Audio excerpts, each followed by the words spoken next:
Ma'am नमस्कार, thank you for taking my question और I am regular viewer of your show. शुक्रिया। Madam मेरे पास SIP 24,000 का है एट प्रेजेंट जी। और मेरे पास 7 to 8 स्कीम्स हैं जो मैंने भेजा हुआ है आपको। तो 20 इयर्स का मेरा टाइम होराइजन है और रिटायरमेंट का बेसिकली गोल है। तो आई वांट 5 करोड़ का कॉर्पस चाहिए और एक 10 इयर्स में 1 करोड़ का CR चाहिए मुझे हाउसिंग के लिए। तो मेरा स्कीम कैसा है और 10,000 का और SIP में करना चाहता हूँ, तो वो किस स्कीम में करना चाहिए? ठीक है, तो मुकेश जी का जो टारगेट है वो भी आपने सुना। हेमंत जी इन्होंने अलग अलग टारगेट सेट कर रखा है। उसके अलावा जो इनके फंड्स हैं वो मैं आपको बता देती हूँ। ICICI pro multi cap fund इनके पास है 5,000 के लोकेशन के साथ। SBI गोल्ड फंड इनके पास है। SBI स्मॉल कैप फंड है। SBI का ही ब्लू चिप फंड भी इनके पास है। एक्सिस ग्रोथ फंड इनके पास है। पारंपरिक फ्लेक्सी कैप फंड है और HDFC टॉप 100 फंड इनके पास है। 3,000 2,000 ये एलोकेशन इन्होंने कर रखा है। अब जो इनका टारगेट है वो 20 साल में कितना कॉर्पस होगा वो इन्होंने बताया कि लगभग 1 करोड़ के आसपास इन्हें चाहिए और 20 साल में 5 करोड़ का भी टारगेट इन्होंने फिक्स कर रखा है अपने अलग अलग चीजों के लिए। तो क्या कुछ रहेगा इन्हें सलाह आपकी तरफ से? देखिए, पहले इनका जो बड़ा वाला गोल है, जैसा उन्होंने कहा कि 5 करोड़ का जो कॉर्पस उनको चाहिए 20 साल, उसके ऊपर पहले अगर हम डिस्कस करें, इनकी जो करंट SIP है, हालांकि उन्होंने कहा है कि 10,000 रुपए और वो इन्वेस्ट कर सकते हैं। करंट SIP जो है वो 24,000 की है। NPS में आई थिंक वो 15,000 इन्वेस्ट कर रहे हैं और इनका जो करंट पोर्टफोलियो उसकी वैल्यू करीब 6 लाख है।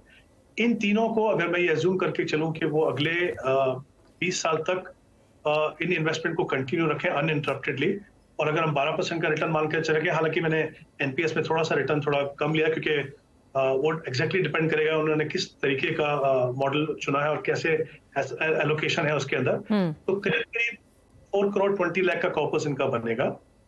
5 करोड़ तक पहुंचने के लिए इनको 8,000 रुपए की SIP और करनी होगी। इन्होंने कहा कि शायद वो 10,000 की SIP और कर सकते हैं। तो आई थिंक जहां तक 20 साल का जो सवाल है वो डेफिनेटली अपना पूरा कर पाएंगे।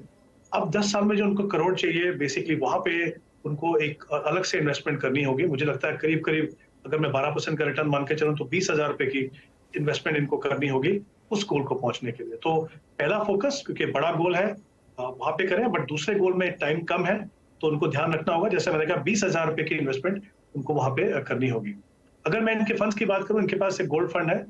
गोल्ड फंड की डेफिनेटली एक इंपॉर्टेंस रह सकती है आपके पोर्टफोलियो में, लेकिन मेरा ये मानना है कि जब आप 20 साल के लिए इन्वेस्ट कर रहे हो तो फिर equity as an asset class आपको बेटर रिटर्न देगी। तो वो पैसा जो है आप पारंपरिक फ्लेक्सी कैप जो आपके पास ऑलरेडी एग्जिस्टिंग फंड है वहां पे इन्वेस्ट करें। इनके पोर्टफोलियो में मिड कैप एक्सपोजर बहुत कम है। मिड कैप बहुत इंपॉर्टेंट सेगमेंट है मार्केट का, मतलब 101 से 250 company in terms of market cap, वहां पे डेफिनेटली अच्छा हेल्दी एलोकेशन होना चाहिए। तो मेरी सलाह रहेगी कि जैसे उन्होंने SBI ब्लू चिप में पैसा लगाया है, वो अगर ये SBI large and mid cap में स्विच कर दें तो एक अच्छा हेल्दी एक्सपोजर उनको वहां पे भी मिलेगा। उसके अलावा 2 फंड्स इनके पास और हैं, जैसे HDFC टॉप 100 और एक्सिस ग्रोथ अपॉर्चुनिटी, एक लार्ज कैप है और एक लार्ज एंड मिड कैप है। उसकी बजाय अगर ये HDFC large and mid cap को देखें तो फंड थोड़ी कंसोलिडेशन होगी और मुझे लगता है कि परफॉर्मेंस बेटर होगी। और जो एडिशनल 10,000 रुपए इनको इन्वेस्ट करना है वो इन्हीं एग्जिस्टिंग फंड्स के अंदर करें, आपको नया फंड ऐड करने की जरूरत नहीं।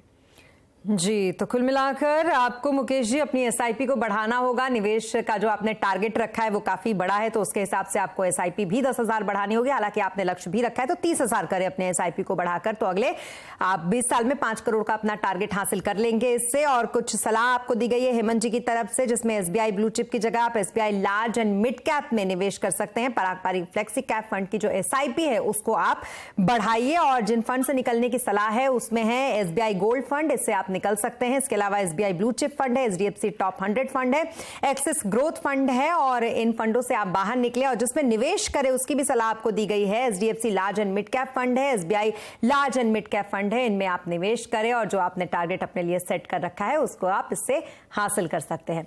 चलिए, अब दूसरे हमारे साथ कॉलर जुड़ चुके हैं, उनका भी सवाल ले लेते हैं। मितुल पटेल इस वक्त हमारे साथ है। मितुल, बताएं जरा क्या कुछ है आपका सवाल। गुड इवनिंग मैम, मैं गुजरात द्वारिका से बोल रहा हूँ। अभी मेरी मौजूदा SIP 16,500 की है और पोर्टफोलियो 10.5 लाख रुपया का है। और मुझे जानना है कि फंड कैसे है, फंड में कोई चेंज करने की या बदलाव करने की जरूरत है, कि नहीं है, और SIP में बढ़ाना चाहता हूँ तो कौन से फंड में बढ़ाऊँ जिससे मुझे अच्छा रिटर्न मिल सके। और SIP बढ़ानी पड़े तो मैं हर साल 10 से 15% SIP बढ़ा सकता हूँ।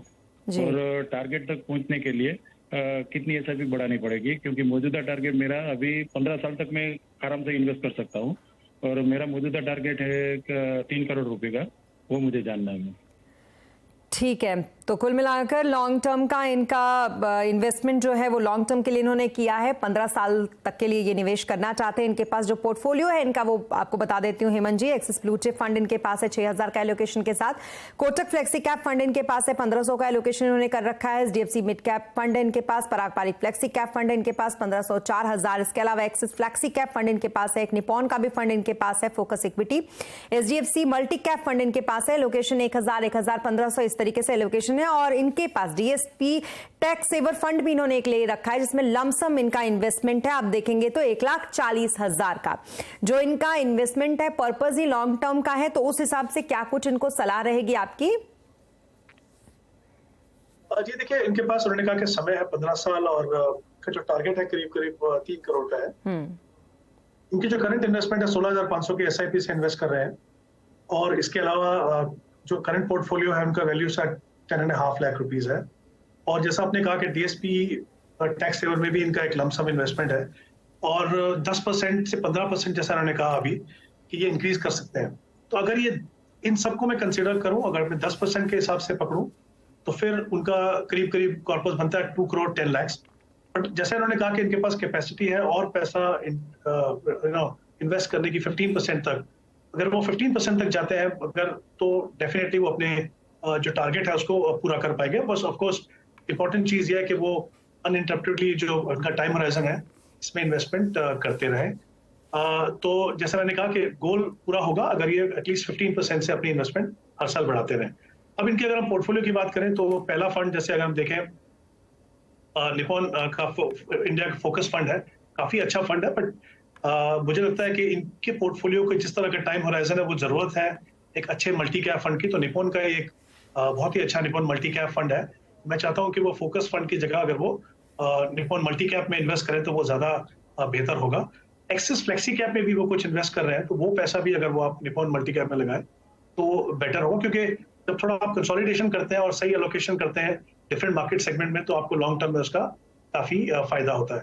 उसके अलावा कोटक फ्लेक्सी कैप उनके पास है और एक एक्सिस ब्लू चिप है। जैसा मैंने पहले भी कहा, तो कहीं ना कहीं मिड कैप में लॉन्ग टर्म के लिए हेल्दी एक्सपोजर चाहिए। तो मैं चाहता हूं कि ये दोनों इन्वेस्टमेंट जो है इसके सामने अगर ये कोटक इक्विटी अपॉर्चुनिटी जो एक अच्छा quality large and mid cap fund है उसमें अगर वो इन्वेस्ट करें तो ये अच्छा होगा। और जैसा इन्होंने कहा कि जो एडिशनल SIP आपको करनी है वो कहाँ करें, तो आप एग्जिस्टिंग फंड में ही अपनी इन्वेस्टमेंट को बढ़ाते रहें, क्योंकि ऐसा चेंजेस अगर आप ऐसा करते हैं तो जिस तरह का एलोकेशन डिफरेंट मार्केट सेगमेंट में होना चाहिए वो होगा। बट हमेशा ध्यान रखिए आपकी जो कमिटमेंट है वो इक्विटी से है, फंड से नहीं है।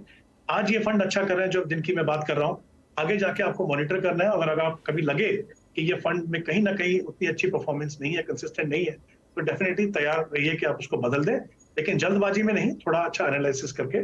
तो इक्विटी में बने रहे, फंड के ऊपर मॉनिटरिंग करते रहे और जैसा मैंने कहा कुछ बदलाव तो अपने लक्ष्य तक आप डेफिनेटली पहुंच पाएंगे।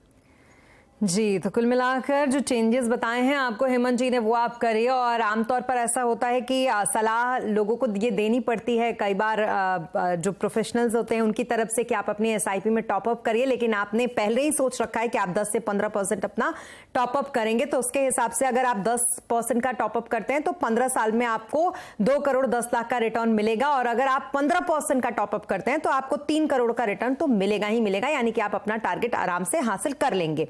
आपको जरूरत है चेंजेस की, वो आपको बताया हेमंत जी ने कि आप निपॉन इंडिया फोकस फंड से बाहर निकलिए और Nippon India multi cap fund में आप इसको स्विच कर सकते हैं। एक्सिस फ्लेक्सी कैप फंड की जो SIP है वो आप निपॉन इंडिया मल्टी कैप में जोड़ सकते हैं और कोटक फ्लेक्सी को आप कोटक इक्विटी ऑप्स फंड में स्विच कर सकते हैं, यानी कि जो SIP आप यहां कर रहे थे उस SIP को आप वहां करिए। जिन फंड से निकलने की सलाह है उसमें Nippon India focus equity fund है, एक्सिस फ्लेक्सी फंड है, कोटक फ्लेक्सी फंड है और एक्सिस ब्लू चिप फंड है। ये वो फंड है जिनसे आपको बाहर निकलने की सलाह दी गई है। इसके अलावा आप Nippon India multi cap fund, जो कि एक अच्छा फंड है, हेमंत जी ने जैसा आपको बताया, उसमें आप इन्वेस्ट कर सकते हैं और कोटक इक्विटी ऑप्ट्स फंड में आप इन्वेस्टमेंट कर सकते हैं और बड़े आराम से अपने गोल को अचीव भी कर सकते हैं। चलिए, तो यहां वक्त हो गया एक छोटे से ब्रेक का, तो रुकेंगे एक ब्रेक के लिए, लेकिन ब्रेक के बाद भी सवाल जवाब का यह सिलसिला यूं ही जारी है।